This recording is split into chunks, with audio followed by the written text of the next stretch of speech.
Joins me again, Milo. Good morning. Good morning. Thank you for having me. Thank you for getting up. I'm thinking of rebranding. I don't know if I like this trolling thing anymore. I think I express perfectly reasonable, respectable, mainstream positions just with a little glint in my eye. Yeah. I think I'd like to rebrand myself as America's common sense conservative. That is so amazing that you make a good point, and you're starting to see that. Milo's brought a whole entourage today, and we'll talk to some of these guys later. It's a small fragment. It's a shard of the entourage. Yeah, it is. It is a frisson. It's merely two people. Merely two people from our usual 12. Milo's going to build up to when he's at full Manny Pacquiao status, where if he shows up, he has to bring at least 30 friends with him. Have you noticed that? That like whenever Manny Pacquiao shows up, I don't have friends. Everyone I bring is on the payroll. Yeah, I'm sure same goes for Pacquiao, but it's a hey man, he's got the whole weight of a whole country behind him. The Philippines economy tanks whenever he loses a fight. So anyway. I don't know anything about the Philippines apart from him. Yeah, right. It's the only thing anyone knows about the Philippines. And he's a governor. Is he really? Yeah. He's actually a seated politician, and he's basically the whole country lives or dies with every fight that he has. But that's why he shows up with 30 people with him wherever he goes. He needs that sort of emotional support. It's emotional support people. I see. You're working your way up to a little diss there. Now I understand. No, not at all. That I am in need of emotional support. I'm perfectly stable. Why? Do you know why? You know why you need it? Because of all of your power. You're not my boss anymore. You don't get to speak to me this way. I can speak to you ever I like. Yeah, you can. I enjoy every second of it. So Milo's here. Free Speech Week is next week. We're going to talk about that in a second. You got a couple phone lines open magically. And you can give us a call. We'll be taking your calls this hour, 866-95-PATRIOT. I'm Alex Marlowe, by the way. I don't think I introduced myself because I got so wrapped up in this hot Steve Schmidt quote. It's lovely. Let's talk about this, Milo. Let's talk about, in context of the Emmys last night, this total meltdown over Trump. You see these meltdowns over and over again about Breitbart. I mentioned in the first hour that Bill Kristol has a new plan, the Never Trump guy, where he's basically taking all these ideas from the populist nationalist base and trying to co-opt them. Everyone I feel like other than our movement is having an ideological struggle right now, but we're the only ones that seem to have clarity and know where things are headed for us. I don't think they're having an ideological struggle. I think they're having a pathological struggle. I think they're having a sort of psychotic break where they are unable to get over what happened in the last election. They're unable to reconcile themselves with reality. So they're sort of stuck in that repetitive, psychotic place where you can't come back to reality. And all you can do is sit rocking backwards and forwards, repeating mantras and hoping that the bad man will go away. Well, the bad man isn't going to go away. The bad man's in the Oval Office because America voted for him. Right.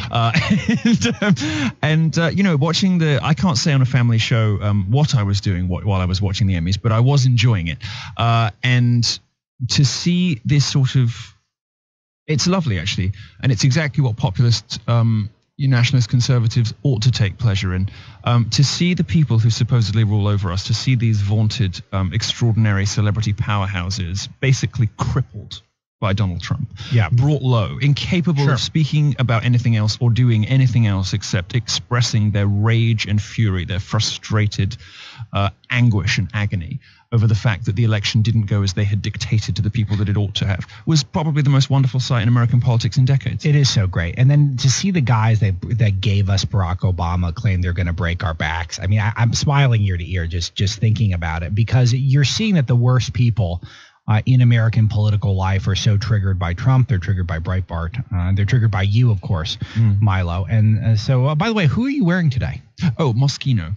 So I'm in Moschino pumps. They're lovely. They're little gold, whatever. And this is Moschino and Balmain. And the jewelry is custom. It's by a guy called Lazaro in Soho in New York. He makes all my jewelry one-off, so they're all unique. Milo is wearing a hoodie that is, it looks like a work of art. Is that scenes from the Sistine Chapel? I mean, yes, what is it? Yes, it is. with paint stripes over them. It's kind of painted over. There's some black streaks over Sistine Chapel hoodie.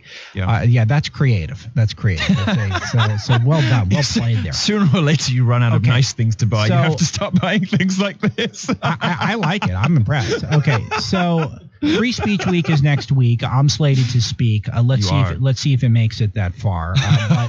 And I'll tell you why I'm not hopeful. It was because of what happened last Thursday when Ben Shapiro might have spoken. I admit I was traveling around the world, and I know it's okay. Nobody else is watching. I know you and Ben are rivals, but one thing that was interesting is just keeping an eye on things from afar, is to see that you needed a pass in order to get within a half a mile of the venue. Mm-hmm. I mean, it's the sort of thing where, and we're going to talk about this a little bit, you get a press release going out about Berkeley starting to move the goalposts, which we could have seen that coming, mm-hmm. And claiming that security is the problem. And where are we at with Free Speech Week? Where are we at with the ability for conservatives to speak on campus? Well, the broader cultural point here is that, and this is the thing that should really get people upset, is that we this morning transferred $65,000 to UC Berkeley without any hope, without any guarantee that if they unilaterally cancel the event for quote-unquote security reasons, that we'll get our money back. And we had no option to do that. They forced us into that on Friday with 90 minutes notice, saying if you don't sign these contracts and there will be no revisions, no terms, and we're not talking about it, and send the money within 90 minutes, then everything's off. And this is a part of a consistent pattern of the left punishing conservatives for situations that it created itself. Berkeley has nurtured the Antifa atmosphere in certain parts of California. It plays footsie with these domestic terrorist groups. And the way that you know that is prior to Free Speech Week, Dan Mogulov, one of the assistant vice something or others at the university, they have they have very, very extravagant titles because in reality they're very small men. And they have, he leaked the speaker list, including Steve Bannon, Ann Coulter, and me. The most charitable possible interpretation is that it was designed to drum up opposition to the event. In reality, they gave domestic terrorists a heads up. That's what UC Berkeley is doing. Yeah, it allows them to advertise. Gives them a month's head start on law enforcement. This is what UC Berkeley is doing. UC Berkeley has the gall, has the chutzpah to claim that it cares about student safety. Well, it is endangering its own students by giving domestic terrorists a heads up. And if it really cared about student safety, it would not be doing any of the things that it is doing. And by, an establishment-friendly conservative speaking there last week establishes nothing. Okay.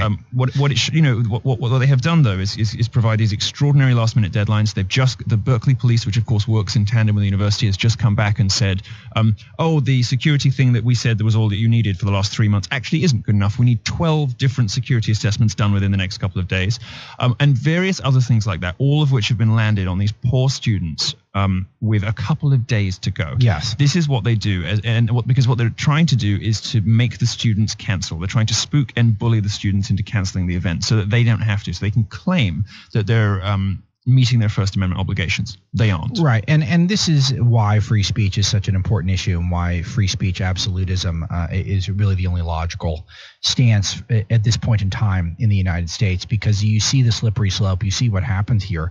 And I was very happy to see last week you were able to bury the hatchet with your old rival, Raheem, our Breitbart London editor, and you guys. But Raheem and I have always been the best of friends. I don't know what you're talking about. Yes. No, this is actually not true, and this is why it's important. I know you guys you guys don't get along that well, but you guys were on this show last week and you were bonding over this stuff because you really do see that it doesn't matter what your disagreements are. Free speech is essential to the fabric of this country and what makes this country great. And it is under assault by not just people on the left, but by people who are from the home of the free speech movement.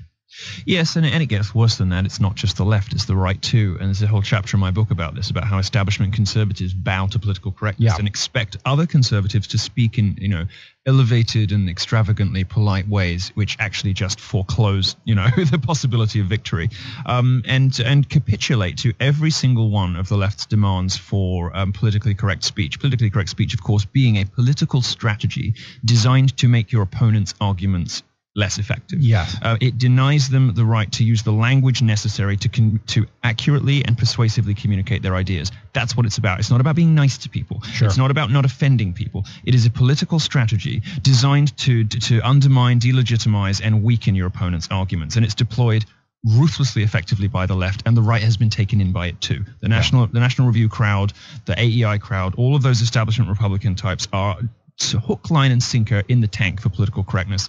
They bow every day, desperate not to be called racist, desperate not to be called whatever. Those of us who don't care about name calling from the left, you, me, Trump, Steve, the Breitbart ecosystem, I enjoy universe. Indeed, well, many of us take a sort of perverse pleasure in it because we're broken in that way. Thank goodness for America we are.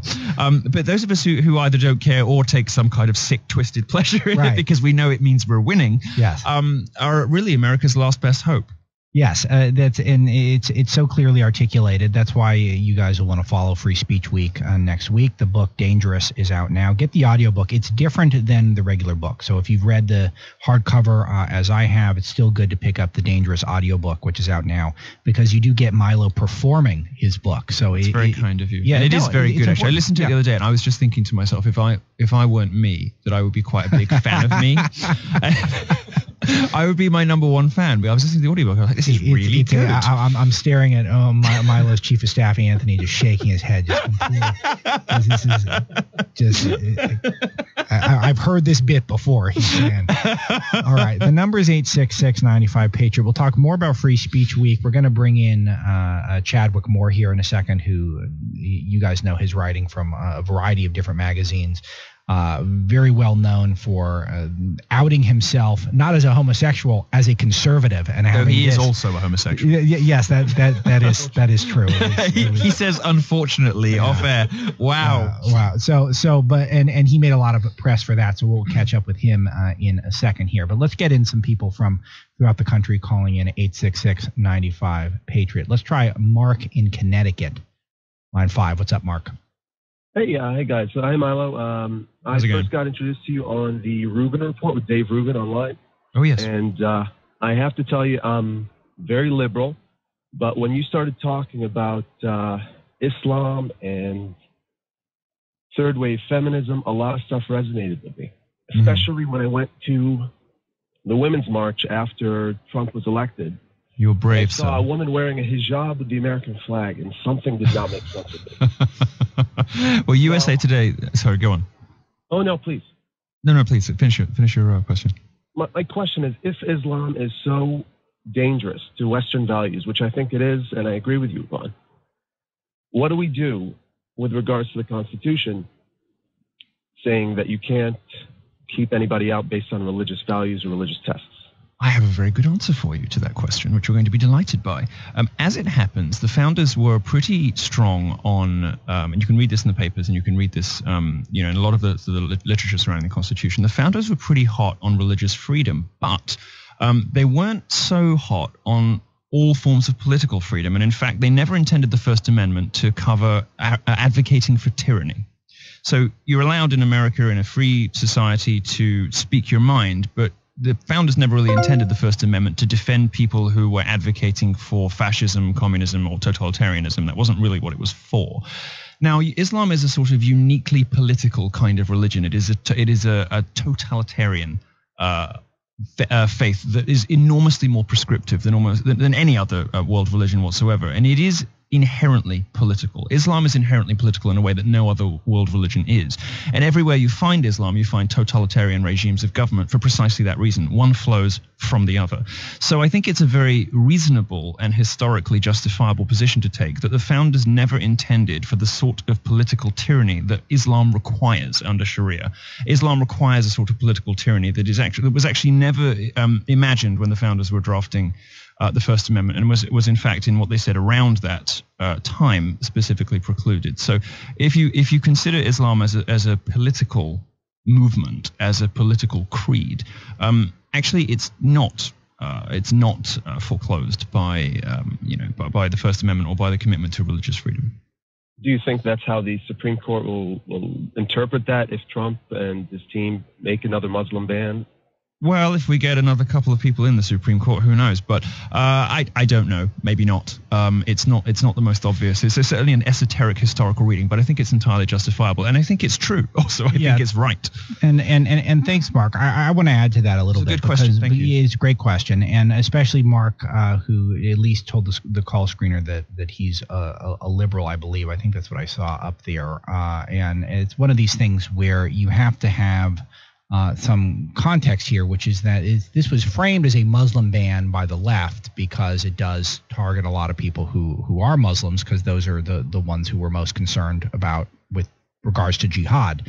But that's not actually what the ban is. The ban was banning people coming in from certain countries that happened to be majority Muslim, but they weren't even the most prominent Muslim countries. And they were countries identified by the Obama administration. The same exact. And it's also the countries with the most Muslims in them were not among those who were on the ban list. They were the terrorist countries. Yeah, so it's not really a Muslim ban. We understand effectually that is, I understand the interpretation, but that is the framing of the establishment media, that it's about religion. It's not about religion as much as it's trying to create safeguards from hotbeds of terrorism, regardless of religion. It just so happens that the terrorists we're looking at happen to be Muslim and Islamic, but it isn't technically a Muslim ban. So that is a technicality that I think will be very important when it gets heard at the Supreme Court. Tell me about your life since you came out as a conservative to much fanfare. And a lot of it was because you wrote a profile of Milo that I did not think of as a puff piece, to be honest with you, but it was regarded by your peers in the establishment media as a puff piece. And you were tarred and feathered for it on the public stage, and then you had a big coming out as a right-winger in the New York Post, right, which based on your writing I actually wouldn't have known what your politics were. But why did you feel motivated to do that? What's really funny is listening to the caller from earlier from Connecticut who mentioned the American flag hijab, the image of that from the Women's March. Yeah, that was the moment I decided to write that New York Post story, because really? I've never, very rarely been public about my politics. I've kept them very quiet. Yeah. And last year, I mean, after several things from Orlando, which I was in Orlando hours after the shooting ended at the Pulse nightclub reporting for a week, and then immediately after that, I went to London to meet Milo, and many things that happened in 2016 was this sort of slow march to me realizing that I'm not a leftist and I don't belong on the left. Sure. And it was that moment of the Women's March and seeing that image of the American flag, the woman in the American flag hijab, that I said, I am totally done, and I'm going to announce it. That was the sort of final straw. I wasn't expecting that coming out to really get much attention. I didn't really think that. I thought I'd get trolled for a little while, but did you get more attention from the left or the right? Was it more outrage or more people congratulating you on the right side of the aisle? It was the latter. It was certainly the right. I didn't even notice the trolling from the left. I mean, when the Milo story ran, it was all the left's, death threats coming at me, and that was horrific for you. It was. I remember that, and I remember feeling for you, and I think I telegraphed it to you lightly during the interview process, but I didn't want to spook you because I wanted the story to come out. But I remember afterwards thinking, the poor lamb has no idea what he's got himself into. But at the same, and I thought, well, I'm not treating Milo any differently than I would treat anyone else. And I get all this like. That's your mistake, you see. That was a mistake I made because the normal rules of journalism, impartiality and fairness must be suspended for any conservative who is sufficiently effective, dangerous, persuasive, or handsome. Because they're too much of a risk. I didn't even know that at the time. That's what a bad journalist I was. Exactly. You didn't know the rules. You didn't know that effective, persuasive conservatives were not allowed the usual rules of fairness. They must be destroyed at all costs. Exactly. And you became the bad guy. See, the villain of that piece wasn't me. They had me in a clown costume saying internet supervillain Yiannopoulos doesn't care that you hate him, but the villain of that piece was not me. It was you. It was me. I know. So what are you up to now, Chadwick? Well, I'm working for this clown over here, and in his expensive hoodies, and also I'm working on a book presently, and hopefully more stories with you, Alex.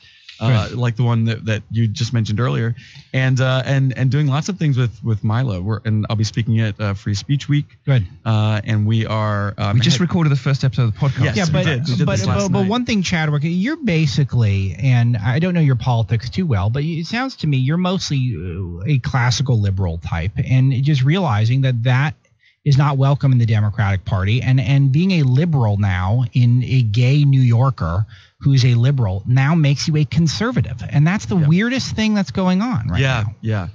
Who would have thought that defending free speech, defending classically liberal values, defending the First Amendment is solidly a conservative position? And it's now. indisputable now. And indisputable, exactly. And it's also in the last 10 years has become the case that gay people in swathes across the country are realizing that left-wingers, that the Democrats don't have their back. Exactly. And actually actively advocate against their interests by pandering to and mollycoddling radical Islam, and in a bunch of other ways as well. These gay charities that were set up originally to stop gay men dying of AIDS are now spending their time hand-wringing over transgender pronouns and something that affects 4 people in the country. And it's also about if you care about basically the working classes and you care about opportunity in this country, trade. I mean, during the primaries, gay people want jobs too. Yeah, gay people want jobs too. Yeah. Actually, we quite like jobs because we quite like spending money on ludicrously overpriced hoodies.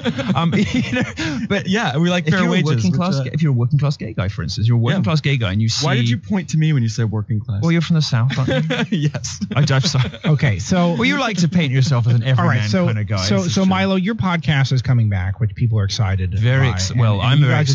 Okay, so talk the 11 about listeners will be excited. No, we recorded it last night. We did. And it was hugely good fun. Chadwick and I were having a conversation about Berkeley and various other things over a few glasses of champagne in his hotel room. A few. A few. So we recorded it. Milo's drinking champagne again. He was very upset. I'm glad I'm sitting down. I have to fan myself. You should have seen the look he gave me when he saw the bottle and didn't recognize the brand. He ordered this stuff. He said he called downstairs, just send me whatever the best thing you have is. What was it called? Marmoset? No, that's an animal. Percocet, Marmoset. Some kind Percocet. We were drinking Percocet. We're getting pretty far afield here. It was Blanc du Blanc, which is wine code for not really champagne, but we're pretending. It was grotesque. And I said I'd give him the money for the champagne, and then when I arrived, it was so gross that I refused. You already paid for it. You just didn't know it. Wow.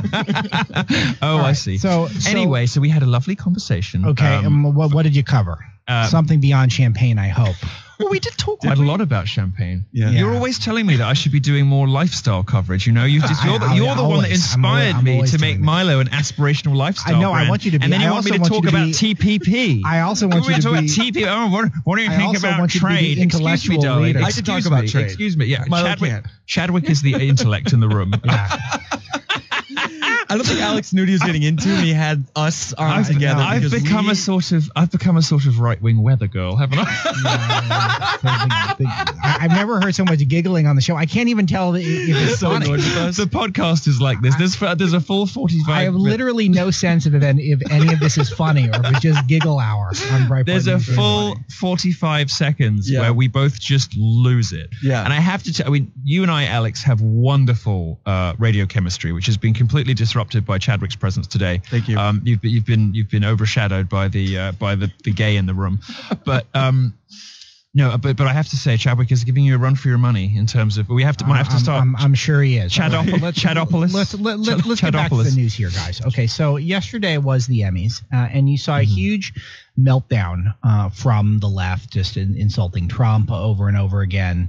And you even saw Sean Spicer come out and make a joke where he is now the professional butt of jokes. And I want to know if you guys had any thoughts on this overall. I didn't pay that close attention to it because it's become such a fringe thing where they're only speaking to a small section.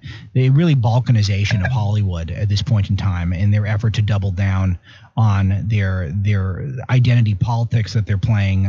But I want to get a sense if you guys have any thoughts on the state of Hollywood right now. Oh God. I don't pay attention to these award shows, but all I can say, I watched the VMAs. I saw the clips from there. He was just looking for me in the audience. I was just looking for you in the audience, which of course they didn't show. And I don't understand why they think these tactics work. Why they think they're warming their hearts to America. It's interesting that these celebrities come out. They have these strong opinions. They attack the president. They attack the right wing. They virtue signal. Yet the movies that come out of Hollywood have proven that social justice doesn't work when it comes to movies. Just look at Mother. See, this is the thing. Wonder Woman was fantastic, and I supported Wonder Woman because she was feminine, and she of course got into trouble for that because shaving her off. An Israeli soldier. They didn't like that. And of course, she was an Israeli. Yeah. No, but she was an example of a woman being a woman and being great as a woman. And this was in the tradition of real feminist icons, Buffy the Vampire Slayer. Even the women on Sex and the City who were vulnerable women who succeeded succeeded because of their femininity, not in spite of it. Yes. They weren't men who think, act, and speak like men in a female body. Right. Wonder Woman was a woman. You compare that to the feminists. Remember when they announced it? They people were in tears. There were bloggers saying they cried when they heard that there was a female superhero, and then they saw the movie and they are like, she's not wearing a hijab. She shaved her armpits. Okay, they would what do we do now? They would not be satisfied with any superhero that wasn't, Linda Sarsour, right? And her magical skill is driving Israel from the face of the earth. And they don't. So they don't. It doesn't sell at the box office. It's almost like the suits understand that they can't market this to a mainstream audience. Yet all the celebrities are still lined up to virtue signal and be as far left as they can. And look what happens when a director is really allowed to let rip, like Aronofsky with this Jennifer Lawrence movie, Mother. And she's been in a succession of box office bombs recently because each movie gets progressively more drenched, saturated in progressive politics. This latest one, even when the movies aren't, this one was apparently very anti-Christian, but even what was an interesting one was her last movie, Passengers, which was this huge $150 million budget intergalactic space romance fantasy, which I happened to see it, and I thought was pretty good. I thought the problems were that the left attacked it for being pro-rape. I won't even go into how they came to that conclusion, but that was literally where the left. It would take me a half an hour to explain it to you, but that's how the left framed it. And the right doesn't want to go pay to see her movies because she's so virulently anti-conservative, anti-Christian, and so that leaves it with a massive bomb. And you have this person's career. Who was set to be the most likable, most profitable actress in Hollywood. And now she's pulling in $7.5 million for an opening. I mean, I got to tell you, if you just put Milo's YouTube videos, I think you would get a $7.5 million opening, probably more than that. Don't you think, Milo? Of course, and the criticisms are so ridiculous. Is anyone, by the way, just as a question, is anyone pro-rape? I mean, we know it's culture. We can't. I don't know if you thought that question through. Okay, let me rephrase that. Is anyone not Islamic? Okay, all right. No, I'm just kidding. Yeah. Well, not really, but no. But are any filmmakers or actresses in Hollywood, or movie producers, or script writers, or even journalists pro-rape? I mean, if you look at the extraordinary volume of allegations from the left and the weirdness of them, say, oh, well, this movie is normalizing blah blah blah blah, and it's like, well, what are you trying to say here? Because we used to consider art sensibly with common sense. We used to think about it like this: there are depictions of horrible things in literature to remind you that they're horrible things. Right. You read Bleak House or Wuthering Heights, and really bad stuff happens. So you know what bad stuff looks like, so you know to avoid it. There's morality involved. The left seems to have this point of view where anything bad that ever happens, ever, under any circumstances, no matter what, to a woman or a black person or a homosexual or whatever, is intrinsically unfit for broadcast and publication because it's somehow punishing or marginalizing or glorifying or normalizing violence against one. No. Yeah. Video games and movies and novels contain this stuff precisely to educate us about right and wrong. And most people have pretty much the same ideas about what's right and wrong. Yes, they know you shouldn't steal. They know you shouldn't kill. Right. You can't even have the bad guys use language that is offensive to people now and have character traits that are not politically correct. Literally, the bad guys have to be PC. Exactly. Right. And it's the most remarkable thing. And it actually, if you want to get on a high horse, if you want to go talk radio about it for a second, and I think it's justified and I think it's right, this is a big cultural problem. This is a big morality problem, because if most people are educated about the world in which they live and come to be themselves through culture, which I think is probably largely true, what do we do in a culture that doesn't teach people right from wrong because it excises all the wrong? What do we do in a culture where everything is so sanitized and all of the bad guys look indistinguishable from the good guys? How do people come to learn right and wrong without religion and without a culture that teaches them it? What on earth is that generation going to look like? Yeah, and it's so puritanical, the approach. It's okay to talk about these things and portray these things, but only in controlled, sanitized group therapy environments where there are photos of puppies on the wall. And you're right to say group therapy because it's a sort of psychological dysfunction. Right. It's an idea that, you cannot even think about bad things happening because that somehow manifests them into reality. Yeah. You cannot, if there's a movie that includes a rape of a woman, it has to be done at the hands of the evil Christians the blah, blah, blah. And anything bad that ever happens to anyone has, all this stuff, which is designed to kind of insulate people from the bad things in life. Well, guess what? Camille Parley was great on this subject in the 90s and she still is. Guess what? Life is, Hobbes? Nasty, brutish, and short. Yeah. Bad things are going to happen to you. And if you're not prepared for them, if you're not educated enough to deal with them, if you are not psychologically strong enough to weather them, you will crumble. They will crush you. Life is sometimes not fun. I went through a little drama controversy in February. If I had not had the strength of resolve, the determination to succeed, courage in my convictions, and the ability to weather, a storm that would have crushed anybody else, my career would have been over. I'm fortunate enough, lucky enough, whatever, to have been born with some fortitude. I don't know where it came from, but other people have to learn it. And if you don't learn it, if you're not brought up able to deal with the bad things that are coming your way, you're going to be worthless. You're going to be miserable. You're going to be lonely and unhappy. And that is the destiny. That is the future that the left is relegating an entire generation to by denying them the ability to develop tools for dealing with real life. And that, I think, is absolutely abhorrent. 4 American college students were attacked with acid at a France train station, according to reports over the weekend, Milo. And this is these attacks are not simply religious based, though. Of course, this is a tactic that we've seen from Muslims. We've also seen it from kind of agitated other groups of people who are not necessarily religiously driven. But Europe is becoming very dangerous for tourists. And it's the sort of thing where I had a conversation with someone who was visiting the Middle East and literally said that he does not want to go to Italy this year because he's afraid because of all of the attacks that are taking place in Europe. And then just speak to us a little bit as a European on how Europe is now becoming a place where people have to be fearful of random acts of violence, of terrorism, of jihad, of all of that. In August 2016, I wrote a column for you, and it was called "The London We've Lost." And it started with a nice picture, but then it went on to say, "I'm leaving London tomorrow, perhaps for the last time, and I can't say I'm sad. This isn't my city anymore." And at the time, it was sort of quite shocking. And a lot of people wrote to me and said, "Oh, come on, get a grip." A lot of Brits wrote to me and said, "Come on, get a grip." The column was about the changing face of Europe and the fact that I didn't really recognize the streets of my own capital any longer. I lived in East London, which in certain places, as Raheem and the Breitbart London team know, is indistinguishable from a Middle Eastern hellhole. Some parts of Whitechapel, you would not believe how it looks. You can see videos from people like Tommy Robinson on the internet of how bits of East London look now. And then you go to the rich bits of London, and the situation doesn't change because it goes from poor Pakistanis to rich Saudis.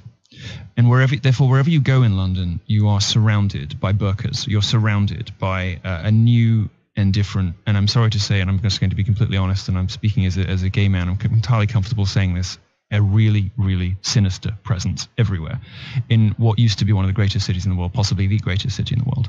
I'm very uncomfortable about it. I don't like it. It is the primary reason why I don't go back to Europe anymore. It is the main reason I don't go home very often. I'm not looking forward to going back on a book tour later this year or on a college tour. I have to go to Germany also to promote the German language edition of Dangerous.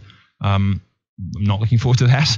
The Europe is, you do hear these remarkable stories about people who live, let's say, in the Lebanon or whatever, but perfectly peaceful little pockets of the Middle East, worried about going, as you say, to Italy or to Germany or to France. There's one of my favorite jokes at the moment is, I'd love to visit Paris, but I don't speak Arabic. I think it used to be the case that conservatives were being a little bit ridiculous when they made claims about the Islamization of Europe and when they made claims about Europe getting too dangerous to visit. I don't think it's ridiculous anymore. Yeah, I think that's right. And I think one thing that is, we're watching things deteriorate at a rate where we're not going to be able to correct it at this point. And there's still more doubling and tripling down on open borders. and we've been tracking this very closely at Breitbart London and elsewhere. But it is now that people, I think it's going to be very devastating towards the tourism industry.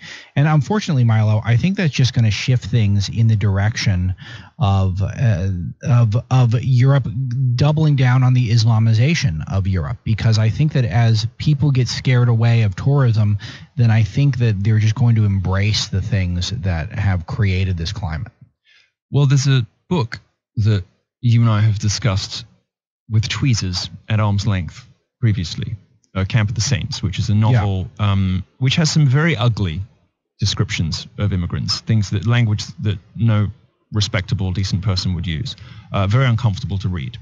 But the way in which that novel, which I think was published in 1976, in the 70s anyway, the way that novel describes the response of the elites to native dissatisfaction with waves of immigration changing the fabric of the country is so spot on and so chillingly, remarkably prescient that I encourage you all to seek the book out.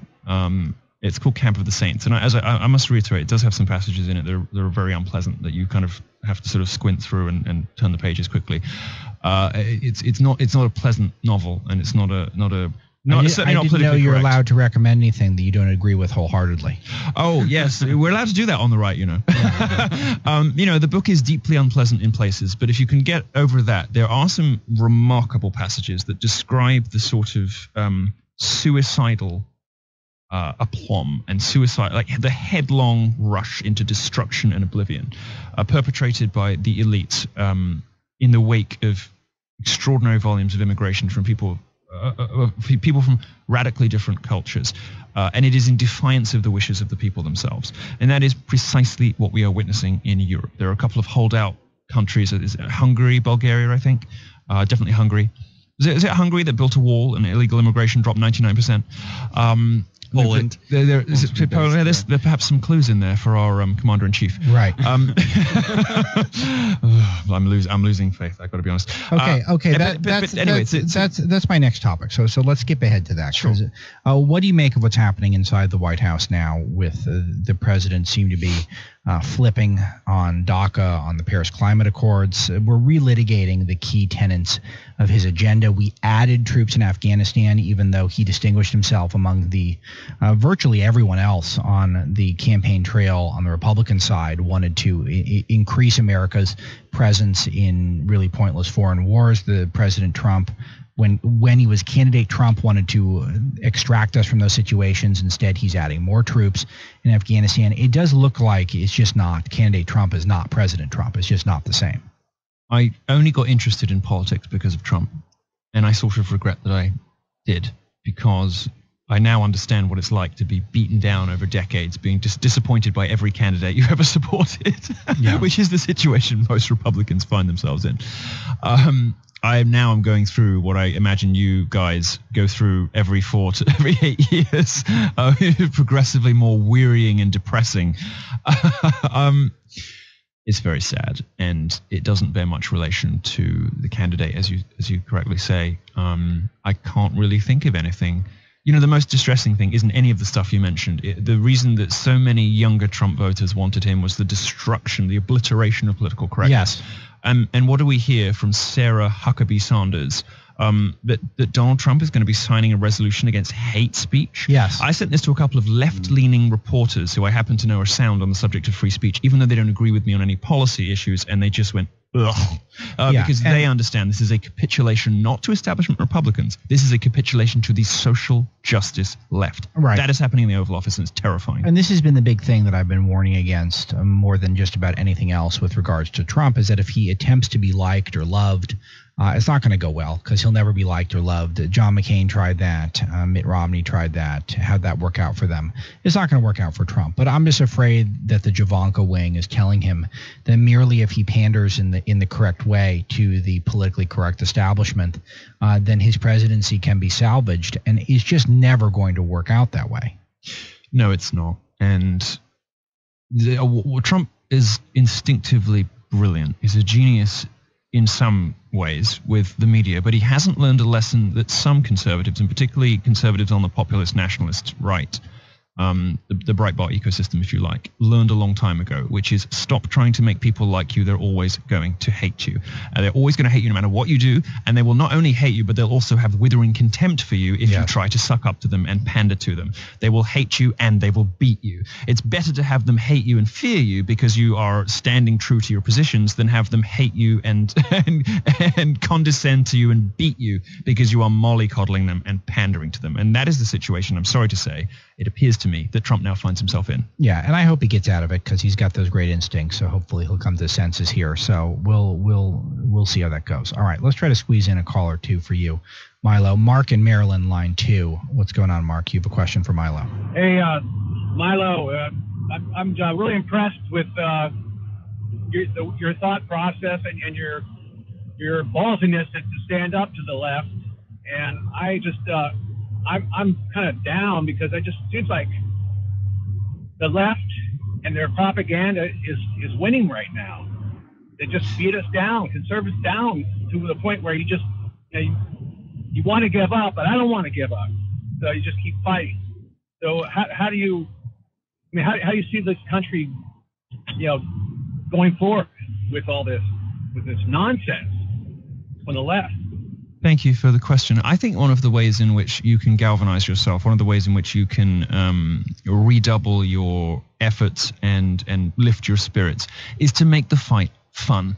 They certainly do. They enjoy bitching about and demeaning conservatives. They laugh at us. They look down their noses at us. Well, one of the reasons I've been successful on college campuses and been successful as a journalist and as a New York Times bestselling author, thank you, is that I have laughed back. And the reason the left hates me as much as they hate Donald Trump, in some cases more in college campuses, is because I make them an object of ridicule. I make fun of them. One of the nice things about the last election, one of the nice things about seeing the Trump movement, the populist nationalist uprising fueled by Breitbart, fueled by Donald Trump, fueled by my college tour, was people were having fun. People were laughing at the left, and it hadn't happened for a while. Possibly it hadn't happened ever. People were really enjoying being mean to them, and they deserve to have some meanness directed their way. They're bullies and they're liars in some cases, and they deserve to have be the objects of ridicule. They are ridiculous people who say ridiculous things. So if it helps, I hope it does. If you're listening to this and the caller just now, try to find the fun in the fight. Because my motto has always been laughter and war. And the laughter comes first for a reason, because ridicule is the most powerful weapon in our arsenal. It's the most effective thing. The left knows this, which is why the left uses it so much and makes conservatives, in particular Christians, by the way, feel so bad about themselves, feel tiny. They make you feel small. They shake your faith even by ridiculing you and demeaning you and belittling you. Well, do it back. They deserve it, and they're far more deserving of it than most conservatives, and particularly given that they have wandered themselves into these extraordinarily complacent, fact-free, conspiratorial positions on the wage gap, on campus rape culture, all the feminist stuff, all the Black Lives Matter stuff. It is a foundation of lies built on quicksand, and pointing it out with joy in your heart and love, love and mirth on your lips is one of the most wonderful things you can do. It's not only fun, but it's also really, really effective. And you tend to take people with you when you do so. So, I understand that it can be very dispiriting being a conservative. It seems like the country is sort of slipping through your fingers and you're powerless to watch because you're like paralyzed watching it disappear out of your hands. It doesn't have to be that way, but it does require some cojones, as they say. And it does require a strong commitment to fun. It is the most effective weapon in our arsenal, so use it. Yeah, I agree with that. It's very wise words. Chadwick, any final words, sir? Everything he said. It's very on message. Yeah, how can I follow up that? But this is one of the reasons I like you, because you do this, because you're waspish and mischievous and you're a perfect example of a happy warrior, which the National Review crowd likes to talk about but doesn't actually like to live. No, you're a perfect example of that. They're certainly not warriors. Well, they're not happy either. And they're kind of grouchy. What's the opposite of a happy? What's a grouchy, miserable limpet? Grouchy supplicant. All right, guys. Thanks a lot. Milo Yiannopoulos, thank you, sir. Pick up Dangerous now, also available on audiobooks. Stay tuned to his Facebook page and Breitbart.com. We'll update you on Free Speech Week coming up next week. Thanks a lot to Chadwick Moore. Also, you'll see his byline at Breitbart hopefully later this week. We will make America great again.